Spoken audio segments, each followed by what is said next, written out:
طيب، استكمالا لما شرحناه في السيشنات في المرة اللي فاتت، هنكمل النهاردة بقية معيار ايزو 27001، معيار إدارة أمن المعلومات. واتكلمنا إن معيار ايزو 27001 بيتكون من 10 بنود أساسية بالإضافة للملحق ألف اللي بيقسم على 4 مجموعات: مجموعة ضوابط تنظيمية، مجموعة ضوابط خاصة بالأفراد، مجموعة ضوابط مادية، ومجموعة ضوابط تكنولوجية. ووضعنا قواعد وأرسينا قواعد للتعامل مع ال 93 ضابط أمني، وهو إن إحنا هنقسم الضوابط لضوابط كاشفة، وضوابط مانعة، وضوابط مصححة. اتكلمنا على الضوابط التنظيمية، والضوابط الخاصة بالأفراد، والضوابط المادية. النهاردة إن شاء الله هنكمل الضوابط التكنولوجية، وبعد كده هنطبق على معيار ايزو 27001.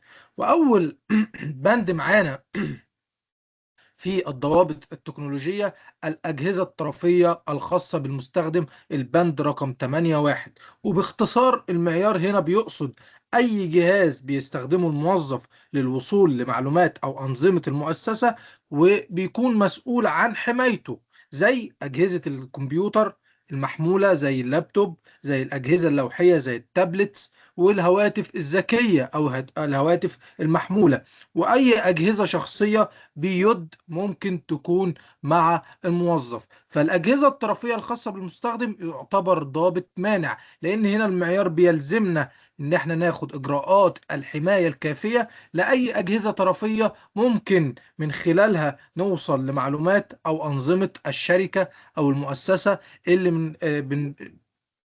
من بندير فيها الوظيفة. بعد كده معانا الضابط رقم 8.2: حقوق الوصول المميزة. الضابط رقم 8.2 ده بكل بساطة يعتبر ضابط مانع، لأن في حقوق الوصول المميزة هو بيقول لك المعيار إنك لازم تتحكم في الوصول.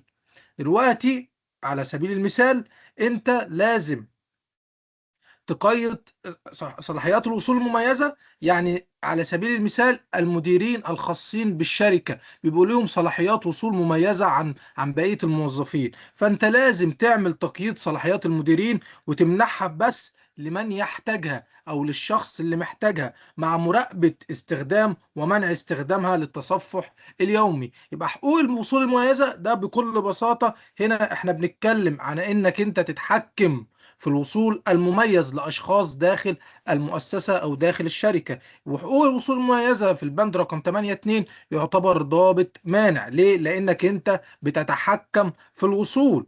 بعد كده معانا البند رقم 8.3: تقييد الوصول إلى المعلومات، ويعتبر برضو ضابط مانع. وتقييد الوصول هنا بكل بساطة مبني على مبدأ need to know، الوصول إلى الحاجة إلى المعرفة. يعني اللي أنت محتاجه في وظيفتك أو لأداء عملك هو اللي توصل له، أي حاجة زيادة ما ينفعش توصل لها. يبقى تقييد الوصول بكل بساطة هو مبني على مبدأ مهم جدا، وهو مبدأ الوصول إلى الحاجة إلى المعرفة. اللي أنت محتاجه بس هو اللي توصل له. يعني ده اسمه مبدأ الوصول حسب الحاجة، وده يعتبر ضابط مانع. كمان معانا في الضابط رقم 8.4: الوصول إلى أكواد المصدر. والوصول إلى أكواد المصدر يعتبر برضو ضابط مانع. ليه ضابط مانع؟ لأن أنا هنا بتحكم في الوصول إلى الأكواد الخاصة بالشركة أو خاصة بالمواقع اللي من خلالها بقدم الخدمة. فعلشان توصل للأكواد دي لازم تعدي بمراحل اتكلمنا عليها في مراحل سابقة، زي انك تعدي بمرحلة تحكم في الوصول او مصادقة متعددة العوامل، بحيث انك انت لازم الاشخاص بس المصرح ليهم الى الوصول الى اكواد المصدر. يعني ما ينفعش اي شخص يوصل الى الاكواد المصدر او الاكواد الخاصة بمجال العمل. يبقى الضابط رقم 8.4: الوصول إلى أكواد المصدر. هنا بكل بساطة المعيار بيلزمك إن أنت لازم تاخد إجراءات الحماية الكافية لعدم الوصول الغير مصرح به إلى أكواد المصدر الخاصة بالوظيفة أو خاصة بالشركة. يبقى ده يعتبر ضابط مانع. كمان عندنا في البند رقم 8.5 المصادقة الآمنة، واتكلمنا عن المصادقة الآمنة إن أنت بتعدي بمراحل مصادقة متعددة العوامل، بحيث إن علشان الشخص بس اللي هو ليه صلاحية وصول هو اللي يوصل للمعلومات أو يوصل للبيانات الخاصة بالشركة، لازم يعدي بمراحل مصادقة آمنة، واتكلمنا عنها المرة اللي فاتت. يعني على سبيل المثال ممكن ندي مثال بعيدا عن ايزو. لو حضرتك معاك جيميل، انا عشان ادخل على الجيميل ده عشان اشوف المعلومات الخاصة بيك، لازم اعدي بمراحل مصادقة متعددة. اول حاجة لازم يبقى معايا يوزر وباسورد. بعد كده بعدي بمرحلة تانية، وهو ان حضرتك بيجي لك على التليفون الخاص بيك ان في شخص من المكان كذا الساعة كذا بتليفون نوعه كذا الساعة كذا بيحاول يدخل على الجيميل. هل حضرتك انت الشخص ده ولا مش انت؟ وحضرتك بناء عليه بتديني صلاحية وصول اكسس او ما بتدينيش. يبقى اليوزر والباسورد مش كافيين، لازم اعدي بمرحلة تانية، وهو حضرتك بتوافق تديني صلاحية وصول او ما توافقش. طب حضرتك اديتني موافقة صلاحية وصول، هتعدي بمرحلة تالتة، وهي ان حضرتك هيوصل لك او تو بي على التليفون الخاص بيك، ومن خلال الاو تو بي ده اقدر لو بعت لي من عن طريق حضرتك اقدر ادخل على الجيميل. وفي مرحلة رابعة وهي مرحلة تسجيل الدخول. مرحلة تسجيل الدخول بكل بساطة ان عملية تسجيل الدخول بيتم تسجيلها بالوقت والتاريخ ومن نوع التليفون ومن كل الصلاحيات اللي ممكن حضرتك هتعملها داخل الجيميل. يبقى المصادقة الآمنة هنا بكل بساطة انك لازم تعدي بمراحل تحقق قوية جدا، وانك كمان تمنع فيها الاختيار. يعني هنا داخل الشركات بنتكلم على المصادقة الآمنة داخل الشركات، انك انت لازم تعدي بمرحلة مصادقة متعددة العوامل، وانك كمان بتمنع الموظفين انهم يكتبوا كلمات مرور ضعيفة. ولو تم نقل بيانات الدخول يجب أن يتم تشفيرها. فالمصادقة الآمنة في البند رقم 8.5 يعتبر ضابط مانع. ليه ضابط مانع؟ لأن هنا بقول لك إنك لازم، أو المعيار بيلزمك إنك لازم تاخد إجراءات مصادقة متعددة العوامل لمنع الدخول غير المصرح به. كمان عندنا في الضابط رقم 8.6 إدارة السعة، يعني إدارة التخزين. وهنا المعيار بيلزمك إنك لازم تراقب استخدام الخوادم والشبكات والتنبؤ بالاحتياجات المستقبلية لضمان عدم توقف الخدمات بسبب ضغط مفاجئ. يعني بكل بساطة كده، لو احنا بنقدم خدمة والخدمة دي بنحطها على تخزين مثلا، والتخزين ده عبارة عن، بدي مثال، 2 طيرة، فانا لازم اعمل عمليه اداره للتخزين بحيث لو الاتنين طيره او خلاص بقى فاضل شويه صغيرين ويحصل عمليه امتلاء للسعه دي، فانا لازم اعمل خطوات واجراءات بحيث ان هي ما تاثرش على السعه. فاداره السعه هنا بكل بساطه ده يعتبر ضابط تصحيحي. ليه ضابط تصحيحي؟ لان انا هنا بقول لك ان انت والله لازم تراقب وتستخدم الخوادم والشبكات والتنبؤ بالاحتياجات المستقبلية لعدم توقف الخدمة بسبب ضغط مفاجئ. فهنا إدارة الساعة هنا بكل بساطة بقول لك أنت لازم تاخد تصحيح للوضع. يعني لو الساعة قربت تمتلئ تاخد إجراء تصحيحي وتزود السعة بحيث إن هي ما تأثرش على استمرارية الأعمال. فإدارة السعة يعتبر ضابط تصحيحي، تصحح الوضع وتزود السعة بحيث إن هي ما تأثرش على استمرارية الأعمال. كمان معانا في الضابط رقم 8.7 الحماية من البرامج الضارة، واتكلمنا المرة اللي فاتت إن في كلمات أول ما نشوفها نعرف على طول اللي هو ضابط مانع. يعني الحماية من البرامج الضارة ده يعتبر ضابط مانع. ليه؟ بكل بساطة هنا المعيار بيلزمك إنك تركب مضادات فيروسات بتعمل تحديث تلقائي على جميع الأجهزة، وتمنع المستخدمين كمان من تعطيله مع توعيتهم بعدم تحميل ملفات مشبوهة. يبقى المعيار هنا بيلزمنا ان احنا نركب مضادات فيروسات، وان هي كمان تحدث تلقائي على جميع الأجهزة، وتمنع المستخدمين من تعطيل أي برنامج حماية، وكمان توعيهم بعدم تحميل ملفات مشبوهة. فالحماية من البرامج الضارة في البند رقم 8.7 يعتبر ضابط مانع. بعد كده معانا الضابط رقم 8.8 إدارة الثغرات التقنية. وهنا بكل بساطة انت لازم تعمل فحص دوري للأنظمة لاكتشاف الثغرات وتصنفها حسب الخطورة. يعني في إدارة الثغرات والتقنية هنا في الضابط رقم 88 انت لازم تعمل فحص للأنظمة بشكل دوري لاكتشاف الثغرات وتصنفها حسب الخطورة، وتثبت أو تعمل تثبيت للتحديثات الأمنية ضمن مهلة زمنية محددة. يبقى إدارة الثغرات التقنية ده يعتبر ضابط مانع. ليه؟ انت لازم تاخد اجراءات الحماية من الثغرات اللي ممكن تحدث على الانظمة بشكل دوري. فمادام هتعمل عملية ادارة للثغرات، هنا المعيار بيلزمك انك انت لازم تاخد جميع الاجراءات لحماية الانظمة الخاصة بالشركة. بعد كده معانا في البند رقم 8 9 إدارة العدادات والتهيئة. هنا بكل بساطة لازم توثق إعدادات أمنية قياسية موحدة لجميع الأجهزة والخوادم وتمنع أي انحراف عنها دون مراجعة.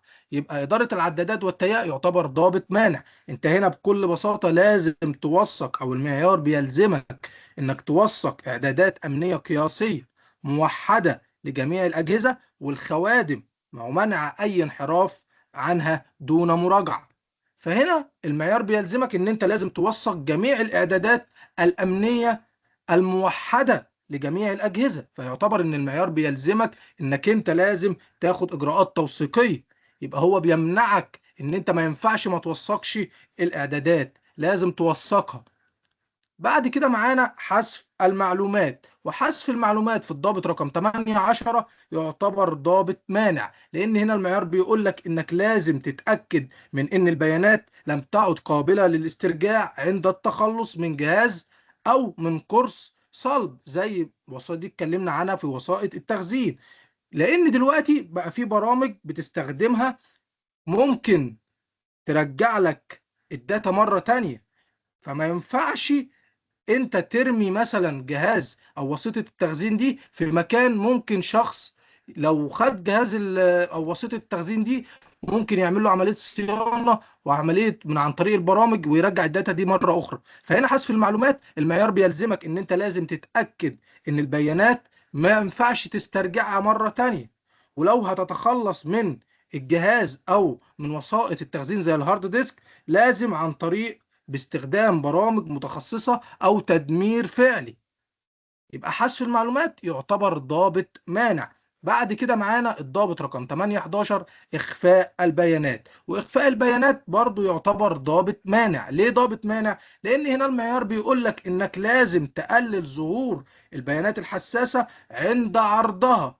ولازم بس على سبيل المثال إنك لو هتظهر معلومات، ممكن مثلا على سبيل المثال معلومات زي ارقام الفيز او ارقام الكريدت كارد، هنا بيحصل عملية ماسكينج او عملية تشفير. وهنا هنتكلم عن التشفير هيجي وقته دلوقتي، ولكن نعمل عملية ماسكينج ان احنا نظهر مثلا 4 ارقام والباقي بيبقى عبارة عن نجوم. ده اسمه عملية الماسكينج او عملية الإخفاء. فعملية الإخفاء إن أنت تقلل ظهور البيانات الحساسة عند عرضها، زي إنك أنت مثلا تظهر آخر 4 أرقام من البطاقة بدل ما تظهر الرقم كله.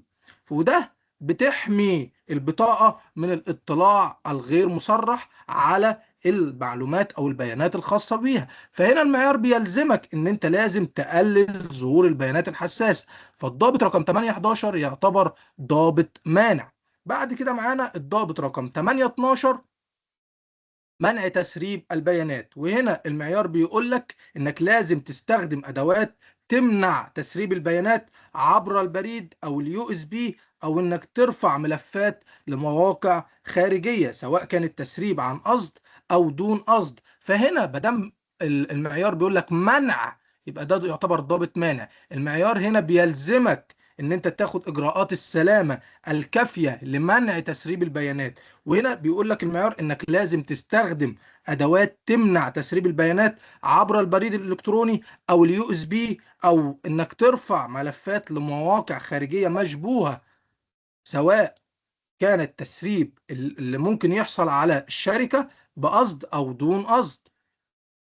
بعد كده معانا الضابط رقم 8 13 النسخ الاحتياطي للمعلومات. وهنا المعيار بيلزمك ان انت لازم تاخد نسخة احتياطية دورية وآمنة من البيانات مع اختبار استعادتها بشكل منتظم للتأكد من إمكانية الرجوع بعد الفقدان أو الهجوم. أنت ليه بتعمل عملية نسخ احتياطي؟ بكل بساطة أنت النهاردة كشركة لو عندك داتا أو معلومات أو بيانات خاصة بالشركة مش معمول لها باك أب أو معمول لها نسخ احتياطي، ممكن لو تعرضت لهجمة فيروس فدية ممكن يأثر على الشركة ككل أو على معلومات الشركة، لأن زي ما احنا عارفين إن هجمات الفدية بيعمل عملية انكريبشن للداتا أو عملية تشفير للداتا، فهنا هيؤثر على الخدمة أو على استمرارية الأعمال. فأنت لازم تنقل الداتا لمكان بيقدم خدمة سحابة زي اي دبليو اس، زي ايجر، زي فورتنايت، ايا كان المكان اللي بيقدم خدمات السحابة. فهنا بكل بساطة المعيار بيلزمك ان انت لازم تاخد نسخة احتياطية وبتكون بشكل دوري، وتكون النسخة آمنة من البيانات مع اختبار استعادتها بشكل منتظم للتأكد من إمكانية الرجوع بعد الفقدان أو الهجوم. فالنسخ الاحتياطي للمعلومات يعتبر ضابط تصحيحي وضابط مانع. ليه مانع وتصحيحي؟ لأن المعيار بيلزمك إن أنت لازم، أو بيلزمك بشكل قاطع، إن أنت لازم تعمل نسخة احتياطية في مكان آمن، وكمان اجراء تصحيحي، لانك انت النهارده لو تعرضت لمشكله او لخطر انت بتحتاج تصحح الوضع بحيث ان ما ياثرش على استمراريه الاعمال. فالنسخ الاحتياطي للمعلومات يعتبر ضابط تصحيحي. بعد كده معانا البند رقم 814، التكرار في مرافق معالجه المعلومات. وهنا المعيار بيقول لك انك لازم توفر البدائل للانظمه الحيويه او الاصول المساعده زي الإنترنت والكهرباء لضمان عدم التأثير على استمرارية الأعمال في حال حدوث أي تعطل بشكل أساسي. يعني أنت النهاردة في التكرار في مرافق معالجة المعلومات ده يعتبر ضابط تصحيحي.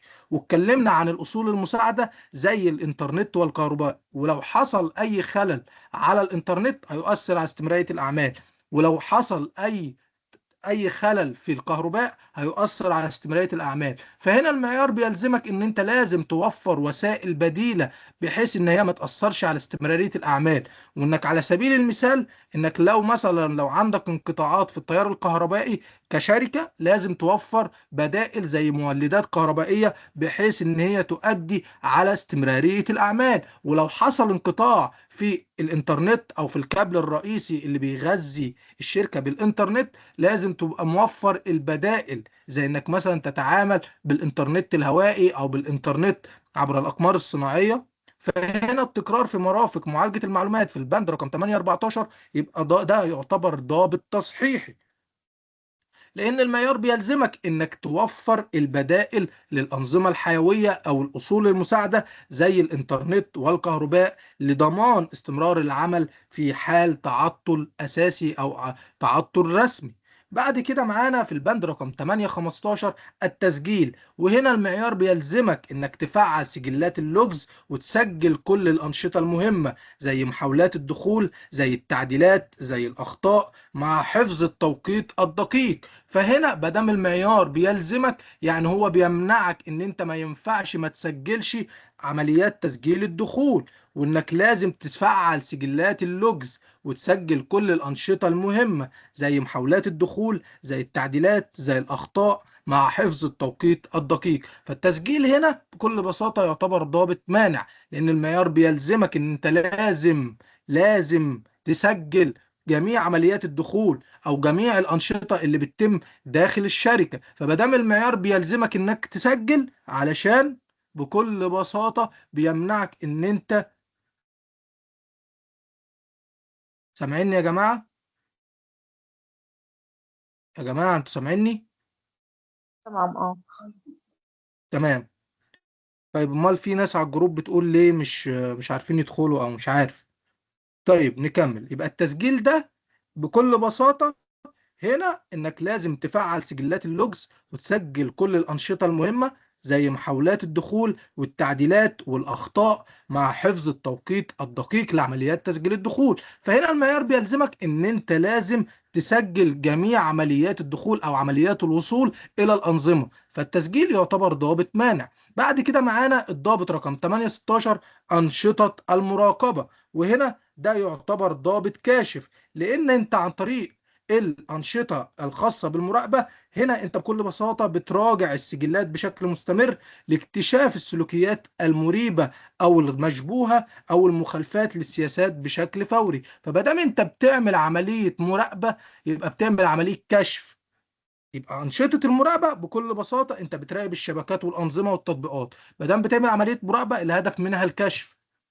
يبقى الضابط رقم 8 16 أنشطة المراقبة. بعد كده معانا الضابط رقم 8 17 مزامنة الساعة. وهنا المعيار بيلزمك ان انت لازم توحد التوقيت على جميع الأنظمة، وانك انت بتستخدم مصادر توقيت موثوقة زي الان تي بي هنا عشان تكون جميع السجلات دقيقة عند تتبع حادثة أمنية. وكمان ممكن نحكي حاجة عن مزامنة الساعة على سبيل المثال لا الحصر. يعني انا دلوقتي لو الشركه مدياني صلاحيه وصول ان الجهاز بتاعي يقدر يدخل على النظام في الوقت الفلاني او الوقت المعين من دوله كذا الساعه كذا. لو على سبيل المثال لو انا سافرت المملكه العربيه السعوديه عشان اادي مناسك العمره على سبيل المثال، فهنا دلوقتي هل اقدر ادخل على النظام داخل الشركه؟ لا، بكل بساطه هيديك فشل. ليه؟ لان المكان اتغير والوقت اتغير، لان في فرق توقيت بين مصر والمملكه العربيه السعوديه. يعني مثلا المملكه العربيه في فرق توقيت ساعه بينها وبين مصر. طيب انا مثلا لو مسافر دوله تانية على سبيل المثال ماليزيا، الفرق بين مثلا على سبيل المثال مصر او المملكه العربيه السعوديه وبين ماليزيا فرق 7 ساعات او 6 ساعات. فهنا دلوقتي بقى في فروق توقيت. طيب ممكن برضو تسافر انت دولة تانية زي امريكا زي روسيا، بيبقى هنا في فروق توقيت اكبر 11 ساعة و12 ساعة. فهنا بكل بساطة مزامنة الساعة هنا المعيار بيلزمك ان انت لازم تاخد اجراءات الحماية الكافية ضد عمليات اللي ممكن تحدث يعني نتيجة ان انت تغير مكانك او تغير توقيتك. لان ممكن يكون الجهاز اتسرق وتسافر مكان تاني، فدلوقتي النظام بيديك فشل ان انت ما تقدرش تدخل لان المكان اتغير والساعة اتغيرت. وممكن نحكي حكاية بسيطة عن مزامنة الساعة. في دول زي ألمانيا والصين عملوا محطات كبيرة جدا علشان في السفن مثلا اللي بتعدي محيطات وأنهار وبحور وحاجات كبيرة جدا، يعني دي بتعدي على بلاد مختلفة. طب هم بيعرفوا؟ محدش سأل نفسه قبل كده هم بيعرفوا توقيت الساعة ازاي؟ هل بيقعدوا بقى زي زمان بالتوقيت الشمسي والكلام ده؟ لا طبعا. بقى في محطات كبيرة صنعتها ألمانيا والصين، والمحطات دي من خلالها البحارة والناس اللي هم بيطيروا والطيارات يعني الجوية بيعرفوا الساعة عن طريق المحطات دي، وكمان عن طريق القمر الصناعي. يعني دلوقتي بقى ساعة السمارت ووتش اللي حضراتكم بتشتروها دي متوصلة بالقمر الصناعي الساعة اللي فيها. فمزامنة الساعة دي بكل بساطة هنا المعيار بيلزمك ان انت لازم توحد التوقيت على جميع الأنظمة باستخدام مصادر توقيت موثوقة زي الان تي بي. وان كمان لازم تكون السجلات دي دقيقة علشان لو حصل اي حادثة مشبوهة تقدر تتتبع وقت الحادثة. وكمان ان انت لو ليك صلاحية وصول من مكان كذا في الساعة كذا من تليفون كذا، ما ينفعش ان انت تسافر دولة تانية ويبقى ليك نفس صلاحيات الوصول، لان دلوقتي بقى في فرق توقيت وكمان اتغير المكان، فدلوقتي هيديك فشل. فتوحيد الساعة او مزامنة الساعة في الضابط رقم 817 ضابط مانع. ليه ضابط مانع؟ لان المعيار بيلزمك ان انت لازم توحد التوقيت على جميع الانظمة، وبيمنعك ان يبقى في جهاز مختلف عن بقية الاجهزة. يبقى توحيد في مزامنة الساعة في الضابط رقم 817 يعتبر ضابط مانع، انك لازم توحد التوقيت على جميع الأنظمة باستخدام مصادر توقيت موثوقة زي الان تي بي. وكمان السجلات لازم تكون دقيقة عند تتبع حادثة أمنية أو أي نشاط مشبوه. بعد كده معانا الضابط رقم 818 استخدام البرمجيات المساعدة ذات الصلاحيات العالية. يعني بكل بساطة هنا بكل بساطة انك لازم تمنع او تزيل او انك تشغل اي برامج غير مصرح بها، وانك كمان تعمل حصر استخدام البرامج المثبتة على القائمة البيضاء فقط. يبقى استخدام البرمجيات المساعده ذات الصلاحيات العاليه ده يعتبر ضابط مانع، لان هنا انت المعيار بيلزمك ان انت تمنع تنزيل او تشغيل اي برامج غير مصرح به. يبقى هنا المعيار بيلزمك او بيمنعك ان انت ما ينفعش تستخدم برمجيات غير مصرح ليها داخل الشركة، او تنزلها من اماكن مشبوهة او من مواقع مشبوهة. فهنا في البند رقم 8 18 استخدام البرمجيات المساعدة ده يعتبر ضابط مانع. بعد كده معانا البند رقم 8 19 تثبيت البرمجيات على أنظمة التشغيل. وهنا المعيار برضو بيلزمك ان انت لازم تنفذ الإجراءات والتدابير الكافية عند تثبيت أي برمجيات على الأنظمة، وانك انت برضو بيمنعك ان انت تنزل او تشغل برامج غير مصرح بها، وانك تعمل حصر لاستخدام البرامج المثبتة على القائمة البيضاء. يبقى المعيار الضابطين دول مرتبطين ببعض، الضابط رقم 8 18 والضابط رقم 8 19 مرتبطين ببعض. ليه هنا؟ لان هنا بيمنعوك ان انت تنزل او تشغل اي برامج غير مصرح بيها، ويعتبروا الضابطين دول ضوابط مانعة. بعد كده معانا في الضابط رقم 28 أمن الشبكات. وهنا أمن الشبكات ده يعتبر برضو ضابط مانع. ليه ضابط مانع؟ لأن المعيار بيلزمك إنك لازم تفصل الشبكة الداخلية عن الشبكة الخارجية بجدران حماية، وتقسمها إلى أجزاء منفصلة للحد من انتشار الهجمات. هنا المعيار بيقول لك إن والله إنك لازم تقسم الشبكة أو الفيلان إلى أقسام، يعني شبكة الموظفين لوحدها، شبكة السيرفرات لوحدها، شبكة الضيوف لوحدها. فهنا أمن الشبكة بكل بساطة في الضابط رقم 28 المعيار بيلزمك أو بيمنعك إن أنت بكل بساطة لازم تعمل عملية سيجمنتيشن أو عملية تقسيم للفيلان، علشان ما ينفعش إن أنت تحصر الموظفين والأنظمة والشبكات والسيرفرات والضيوف كل ده على شبكة واحدة. ده هيؤدي على خطر كارثي على الشركة. فهنا المعيار بيلزمك ان انت لازم تعمل عملية ايزوليشن او عملية فصل للشبكة الداخلية عن الشبكة الخارجية بجدران حماية، وانك تقسم الشبكة دي الى اجزاء منفصلة للحد من انتشار الهجمات. فامن الشبكة ده يعتبر ضابط مانع. بعد كده معانا الضابط رقم 822 فصل وعزل الشبكات، وهو برضه مرتبط بالضابط اللي قبله أمن خدمات الشبكة. وهنا بكل بساطة فصل الشبكات يعني بكل بساطة تعزل الأجهزة والمستخدمين عن بعضهم باستخدام شبكات الفيلان، يعني تفصل شبكة الضيوف عن شبكة الموظفين عن بيئة التطوير عن التشغيل. فهنا ما دام انت بتعمل عمليه ايزوليشن او بتعمل عمليه عزل علشان ما تعرضش الشركه او الكيان كله لخطر، فانت لازم تعمل عمليه سيجمنتيشن او عمليه ايزوليشن بحيث انك انت تعزل شبكه الموظفين الفيلان عن شبكه الضيوف عن شبكه الانظمه عن بيئه التطوير. فهنا فصل وعزل الشبكات يعتبر ضابط مانع، لانه هو بيمنعك ان انت تحط جميع الشبكات داخل الانظمه في شبكه واحده.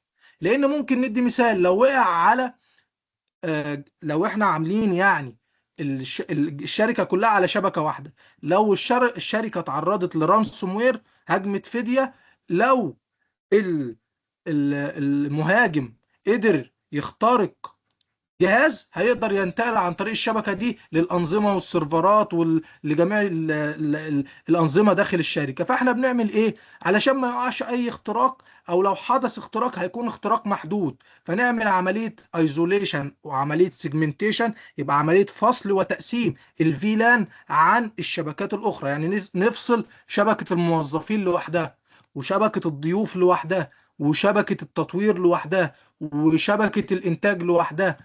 فاحنا كده بنعمل عمليه ايزوليشن او عمليه فصل. ففصل وعزل الشبكات في الضابط رقم 822 يعتبر ضابط مانع. بعد كده معانا فلتره الويب او الضابط رقم 823 فلتره الويب. وهنا انت بالمعيار بيلزمك ان انت لازم تستخدم بروكسي لمنع الدخول لمواقع ضاره او غير مرغوب فيها من داخل شبكه المؤسسه. هنا انت بتعمل فلتره للويب او بتصفي محتوى الويب باستخدامك لبروكسي لمنع الدخول لمواقع ضارة، أو غير مرغوب فيها من داخل شبكة المؤسسة. ففلترة الويب يعتبر ضابط مانع. ليه ضابط مانع؟ لأن المعيار بيلزمك إن أنت لازم تستخدم بروكسي عشان تمنع الدخول لمواقع ضارة أو غير مرغوب فيها من داخل شبكة المؤسسة. بعد كده معانا الضابط رقم 824، استخدام التشفير.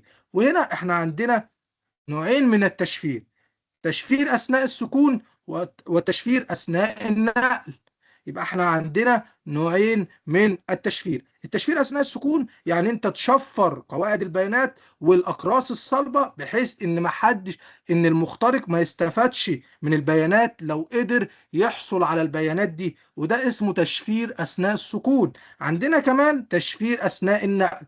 وتشفير أثناء النقل ان احنا بنأمن القنوات الناقلة بين الشركة وبين المستخدمين او الشركات الاخرى باستخدام بروتوكولات زي التي ال اس. احنا عندنا خوارزميات تشفير او بروتوكولات تشفير عالية جدا. سنة 2015 كان في الدي اس، وبعدها بسنة او اتنين كان في الار اس اتش. بعد كده بداية من السنين اللي فاتت ظهرت خوارزميات تشفير او بروتوكولات تشفير عاليه جدا زي التي ال اس احنا عندنا منه ثلاث انواع: التي ال اس ال 1.1، التي ال اس ال 1.2، التي ال اس وده اخر حاجه واحدث حاجه واعلى حاجه هو التي ال اس ال 1.3.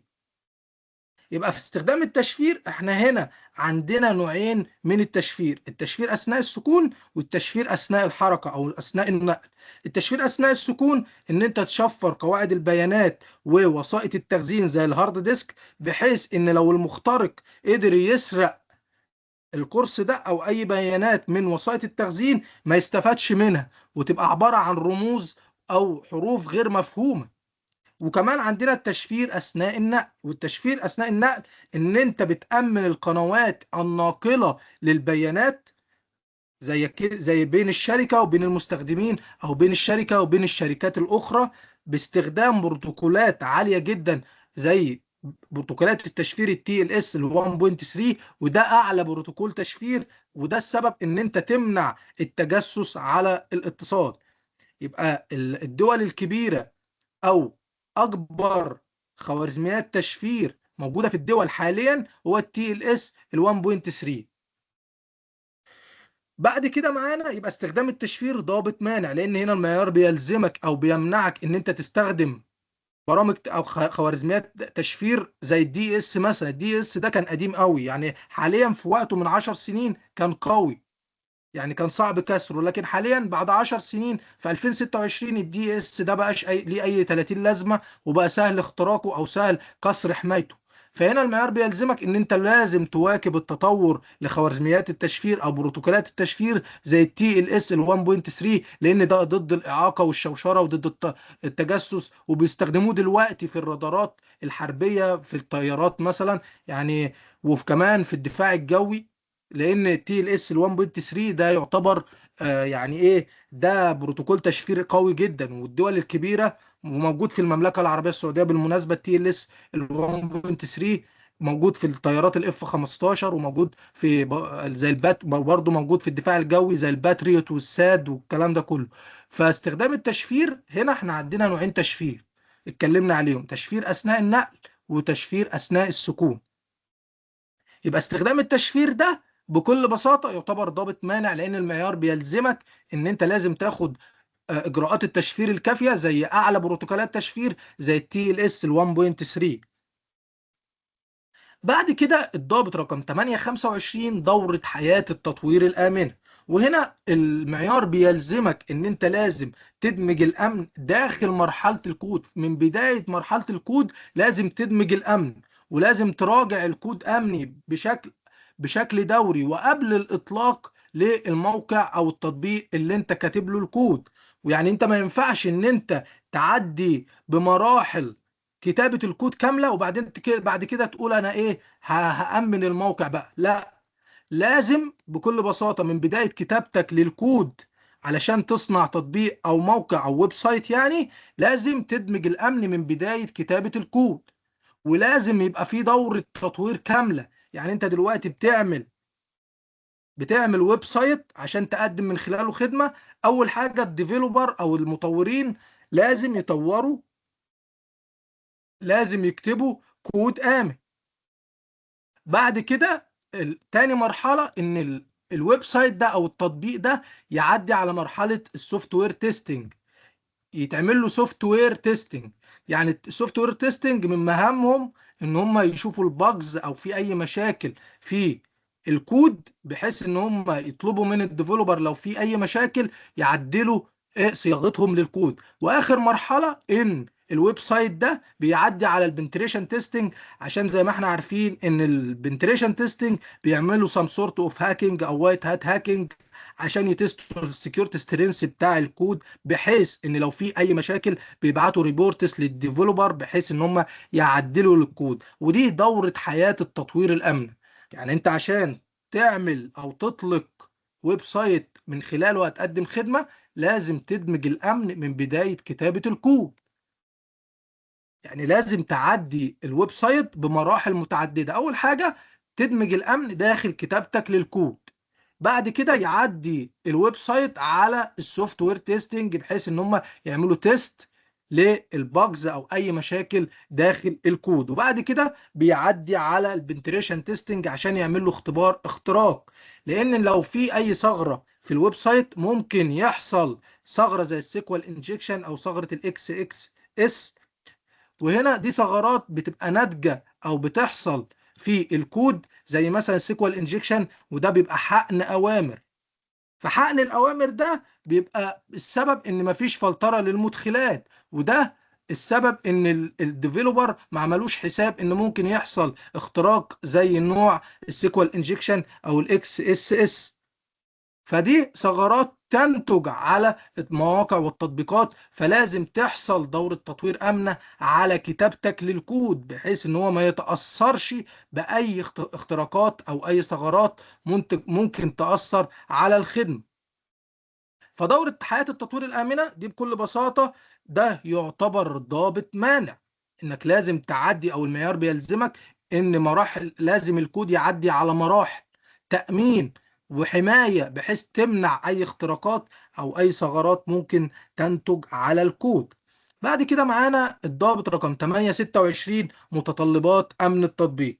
وهنا انت لازم تحدد المتطلبات الامنية لكل تطبيق قبل ما تشتريه او قبل ما تطوره.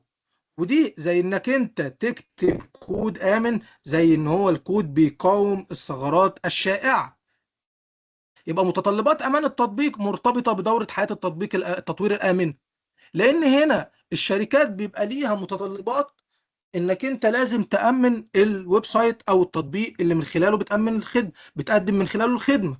فهنا متطلبات التطبيق يعني بكل بساطة ان المعيار بيلزمك ان بيبقى فيه متطلبات لجميع الشركات، بحيث ان انت لازم ان انت تحمي التطبيق قبل اطلاقه في تقديم الخدمة. فمتطلبات امان التطبيق بكل بساطة يعتبر ضابط مانع. بعد كده معانا الضابط رقم 827، وهنا بنتكلم عن معمارية بنية النظام. وفي الضابط رقم 827 تأمين بنية النظام ومعماريته، يعني هنا بكل بساطة انت بتصمم الشبكات والتطبيقات على أساس مبادئ الأمان أولا أو الأمن أولا، زي انك انت تقلل مساحة الهجوم، وان انت بتعتمد طبقية الدفاع المتعدد. يعني انت دلوقتي علشان تأمن بنية الأنظمة داخل الشركة لازم الأول بتصمم الشبكات والتطبيقات على أساس مبدأ الأمان أولا، وبعد كده بتقلل مساحة الهجوم وبتستخدم الدفاع المتعدد الطبقات. وده بكل بساطة تأمين بنية النظام بيعتبر ضابط مانع، بدل أنا بأمن يعني الهدف منه منع أي خطر يقع على الشركة. يبقى الضابط رقم 827 تأمين بنية النظام ومعماريته يعتبر ضابط مانع. بعد كده معانا الضابط رقم 28 التطوير الآمن، وهنا اتكلمنا برضو على ان ده ليه علاقة بدورة حياة التطوير، انك انت لازم تدمج الامن من بداية تصميم التطبيق او تصميم الويب سايت. يعني ما ينفعش تصمم وتنفذ وتخطط وتنفذ وتبني الكود كامل او تبني الويب سايت كامل وبعد كده تفكر انك انت تأمنه. هنا معيار ايزو 27001 بيلزمك ان انت لازم تتخذ اجراءات الامن من بدايه التصميم. وممكن ندي مثال بعيدا عن ايزو 27001. انا النهارده ما ينفعش لو هبني شركه او هبني مقر شركه، ما ينفعش اروح في مكان فيه حروب وصراعات وفي مشاكل وفي يعني مثلا كوارث بيئيه زي زلازل براكين، واقول انا هبني شركتي هنا. لا، انت اول حاجه بتفكر فيها بتقول انا هبني الشركه في مكان امن، بحيث ان هو ما يحصلش عليها اي مشاكل. يعني ما ينفعش اروح في مكان بيئه صراعات وحروب واقول انا هبني الشركه هنا. كده انت هتاثر على الشركه ككل او على الخدمه اللي انت بتقدمها، بل بالعكس مش هيبقى في شركه اصلا. فهنا انت بكل بساطه انت بتستخدم الامن في بدايه تصميمك للمشاريع او لبناء الشركه بتاعتك. فهنا كذلك معيار ايزو 27001، وهنا هو المعيار بيلزمك ان انت لازم تعدي بمراحل تطوير امنه، بحيث ان هي ما تاثرش على الخدمه اللي انت بتقدمها. فالتطوير الامن هنا المعيار بيلزمك وبيمنعك ان انت تاخد اي اجراءات ممكن تاثر على سلامه الويب سايت او التطبيق اللي انت بتقدم من خلاله الخدمه.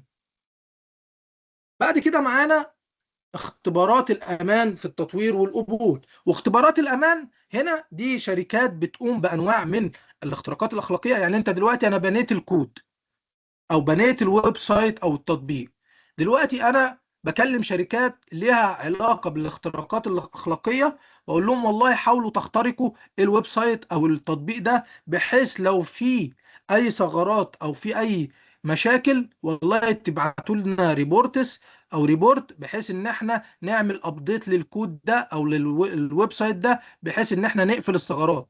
فاختبار الامان في التطوير والقبول هنا بكل بساطه احنا بنتكلم على ان في شركات متخصصة في الاختراقات الأخلاقية، بحيث ان هي بكل بساطة لو لقت اي ثغرات نتيجة عملية الاختراق الأخلاقي. وبالمناسبة الشركات هي اللي بتطلب، يعني في شركات كبيرة جدا بتطلب من مواقع متخصصة فيها أشخاص وايت هات هاكينج، ودول بيعملوا زي ما احنا قلنا بيعملوا اختراقات أخلاقية طبقا لطلب المنظمة.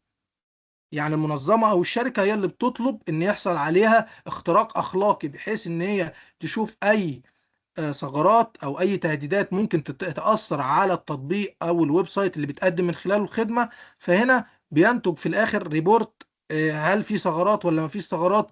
وده البنتريشن تيستنج اللي هم بيعملوا سام سورت اوف هاكينج او وايت هات هاكينج، عشان يتستوا السكيورتي سترينث بتاع المنظمة. ولو في أي مشاكل بيكلموا الشركة إن في ثغرات والله ومحتاجين ان انتوا تقفلوها.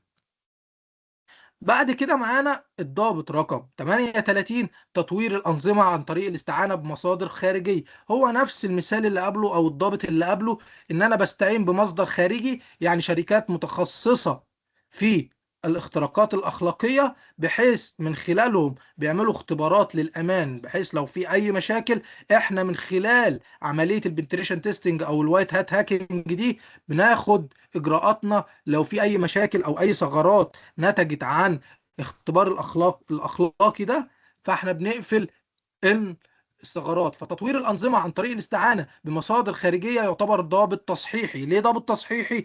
لان انا بكل بساطه بصحح الكود لو او الويب سايت لو في مشاكل. يعني لو في مشاكل في كتابه الكود، انا بعمل عمليه تصحيحيه وبطور النظام طبقا لعمليه الاختراق الاخلاقي اللي حصل.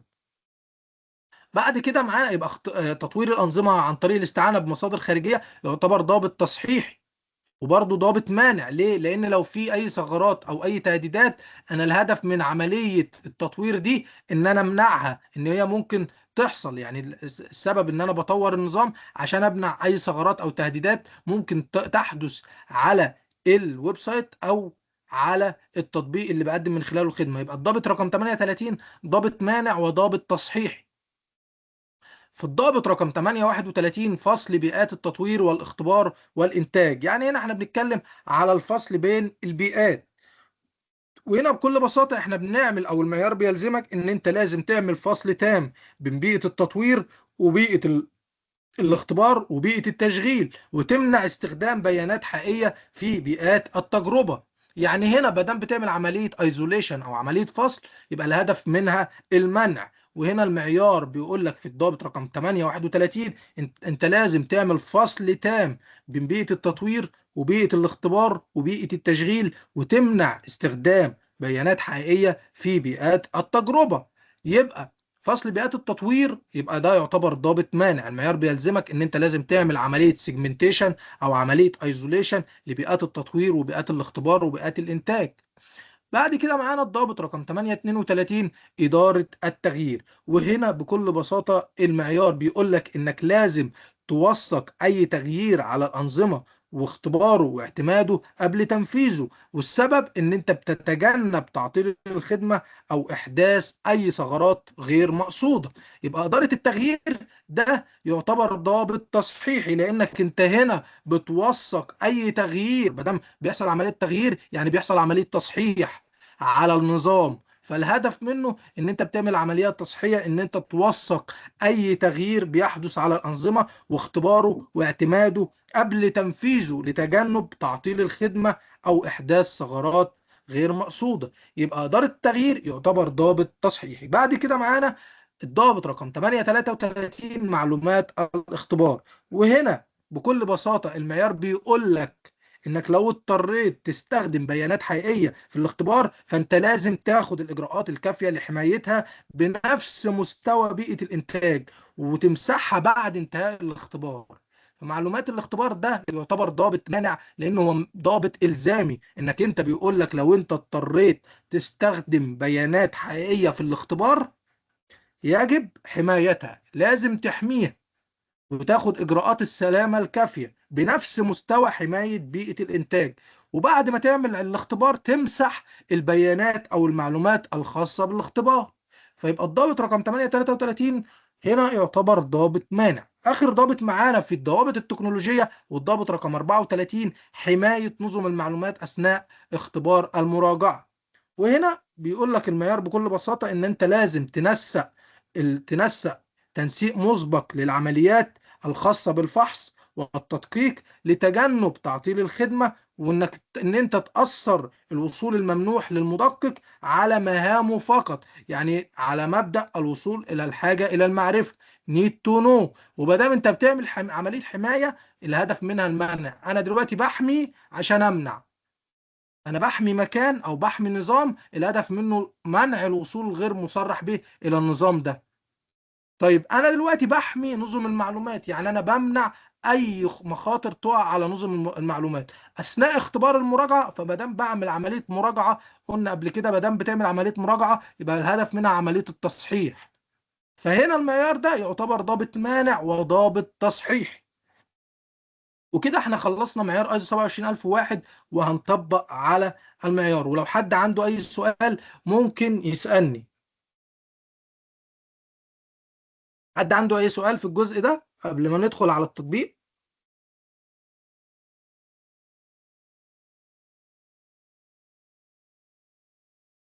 طيب مادام ما فيش حد اتكلم يعني ايه هندخل على التطبيق على طول.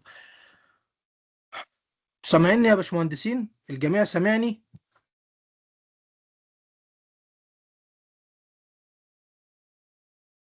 طيب تمام. دلوقتي احنا هنطبق على معيار ايزو 27001.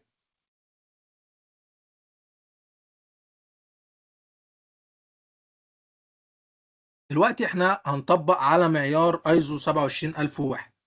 ودلوقتي احنا هنطبق المعيار على شركة افتراضية. زي مثلا احنا هنقول ان احنا عندنا شركة ستارت اب زي شركة اسمها تيكانوفا. وشركة تيكانوفا دي بتقدم خدمة إدارة أعمال أونلاين، يعني مقرها ملهاش مقر، هي بتقدم خدمة إدارة أعمال أونلاين. والشركة دي عندها بتقدم الخدمة بتاعتها من خلال ويب سايت، والويب سايت ده مرتبط بسيرفرات موجودة على سحابة. وكمان الشركة اللي اسمها تيكانوفا دي عندها موظفين من البيت، يعني بتشتغل عن بعد. وكمان الشركة دي عندها بيانات خاصة بالعملاء اللي هي بتقدم لهم الخدمة. يبقى احنا دلوقتي عندنا شركة اسمها تيكانوفا، دي شركة ناشئة بتقدم خدمة إدارة أعمال أونلاين، يعني شركة قايمة على الإي كوميرس، بتبيع منتجات عبر الإنترنت. طيب الشركة دي عبارة عن ويب سايت وعن سيرفرات موجودة على سحابة، وعن موظفين بتشتغل عن بعد أو من البيوت أو من البيت يعني. والشركة دي عندها بيانات بتاعة العملاء اللي هي بتقدم لهم الخدمة. أول حاجة معانا علشان ننفذ سيستم إداري كامل أو ننفذ نظام إدارة أمن المعلومات ايزو 27001، أول حاجة معانا وفقا للبند رقم 4 للبند رقم 10 احنا هنعتمد منهجية BDCA، بلان دو تشيك اكت. خطط، نفذ، راجع، حسن. يبقى اول حاجة معانا لازم نخطط. طب هنخطط ازاي؟ طبقا من بدءا من البند رقم 4 للبند رقم 10. البند رقم 4 بند تحديد النطاق، والبند رقم 10 بند التحسين. فاول حاجه معانا لازم نحدد نطاق ايزو 27001 او نطاق معيار اداره امن المعلومات. وتحديد النطاق يعني هنطبق معيار ايزو 27001 ده على ايه؟ هل هنطبقه على قسم معين، ولا على فرع معين، ولا على الشركه ككل؟ فهنا قلنا ان معيار ايزو 27001 معيار مرن، يعني نقدر نطبقه على قسم او فرع. مثلا لو شركة وعندها كذا فرع، ممكن نطبقه على فرع وحيد من فروع الشركة. ولو عايزين نطبقه على الشركة كلها، هينفع نطبقه على الشركة كلها. ولكن احنا النهاردة قلنا ان مشروعنا بيتكلم عن شركة بتقدم خدمة إدارة أعمال أونلاين، يعني بتبيع خدمة إي كوميرس. زي مثلا بتبيع ملابس، بتبيع مفروشات، أساس، أيا كان الخدمة اللي هي بتقدمها. فاول حاجه معانا لازم نحدد النطاق، يعني هنطبق معيار ايزو 27001 على ايه من الشركه. فاحنا هنا اهم جزء في الشركه، اهم جزء واكبر جزء يعتبر عليه خطر داخل الشركه، هو اللي هنطبق عليه نطاق المعيار. واحنا هنطبق النطاق ده على كل ما يخص المعلومات او البيانات الخاصه بشركه تيكانوفا. يبقى دلوقتي اهم جزء في الشركه اللي هي اسمها تيكانوفا، اللي هي بتقدم خدمه اداره اعمال اونلاين، المعلومات الخاصه بشركه تيكانوفا. والمعلومات دي هتلاقيها موجوده على سيرفرات، وممكن نلاقيها في بيانات العملاء اللي بنقدم من خلاله، ومن خلال الويب سايت بنقدم معلومات عن المنتجات وعن الشغل. فهنا احنا هنطبق نطاق المعيار، يعني هنطبق معيار ايزو 27001 على المعلومات والبيانات الخاصه بشركه تيكانوف. طيب ايه اللي خارج النطاق ومش معانا في النطاق ومش هنطبق عليه معيار ايزو 27001؟ الاجهزه الشخصيه الخاصه بيك، طول ما هي ما عليهاش معلومات خاصه بك. يبقى دي اهم نقطه في نطاق المعيار، ان انت الجهاز الشخصي بتاعك طول ما هو ما عليهوش معلومات شخصيه خاصة بالشركة أو معلومات خاصة بالشركة، مش هنطبق عليه نطاق المعيار. طب لو الجهاز الشخصي ده بقى عليه معلومات مهمة خاصة بالشركة، هنطبق عليه نطاق المعيار، هيدخل معانا نطاق المعيار. ليه؟ لأنه بقى موجود عليه معلومات مهمة. يبقى تحديد النطاق أول حاجة، تحديد النطاق لشركة تيكانوفا اللي بتقدم خدمة أعمال أونلاين، إن إحنا هنطبق نطاق المعيار ده على المعلومات الخاصة بشركة تيكانوف، وأكثر جزء حساس داخل الشركة. لما نحدد النطاق، يعني احنا دلوقتي قلنا هنطبق 27000 على المعلومات. طيب المعلومات دي بنلاقيها فين؟ بنلاقيها موجودة فين؟ بنلاقيها موجودة في أصول خاصة بالشركة. زي إيه الأصول؟ زي الأصول التقنية. والأصول التقنية زي السيرفرات. السيرفرات بيبقى موجود عليها بيانات خاصة بالشركة. بيانات الشركة بتبقى موجودة في سيرفرات، بيبقى نطاق المعيار موجود في السيرفرات. وكمان عندي قواعد بيانات، يعني قواعد البيانات الخاصة بالشركة بيبقى موجود عليها معلومات خاصة بالشركة. فقواعد البيانات كمان هتدخل معانا في نطاق المعيار، لانها عليها نطاق المعيار اللي هي المعلومات. عندي كمان الويب سايت يعتبر اصل تقني، وهيدخل معانا في نطاق المعيار، لانه من خلال الويب سايت دي بنقدم معلومات خاصة بالشركة، زي نوع الخدمة اللي احنا بنقدمها وانواع المنتجات. وكمان عن طريق الويب سايت بنقدم من خلاله الخدمة للعملاء، ومن خلال الويب سايت بيتم ادخال بيانات خاصة بالعملاء. يعني العميل لما بيجي يسجل بيسجل اكيد يوزر وباسورد، ولو جه بيعمل عمليه دفع بيدفع عن طريق الويب سايت ده، فدي تعتبر معلومات حساسه خاصه بالعميل. يبقى الويب سايت داخل معانا في نطاق المعيار، لانه بيحتوي على معلومات خاصه بشركه تيكانوف. يبقى احنا دلوقتي اول حاجه نحدد نطاق المعيار، يعني هنطبق معيار ايزو 27001 على ايه؟ وقلنا هنطبقه على المعلومات الخاصه بشركه تيكانوفا. طيب المعلومات دي بنلاقيها فين؟ المعلومات دي هنلاقيها فين؟ اكيد هتبقى موجوده في اصول خاصه بالشركه.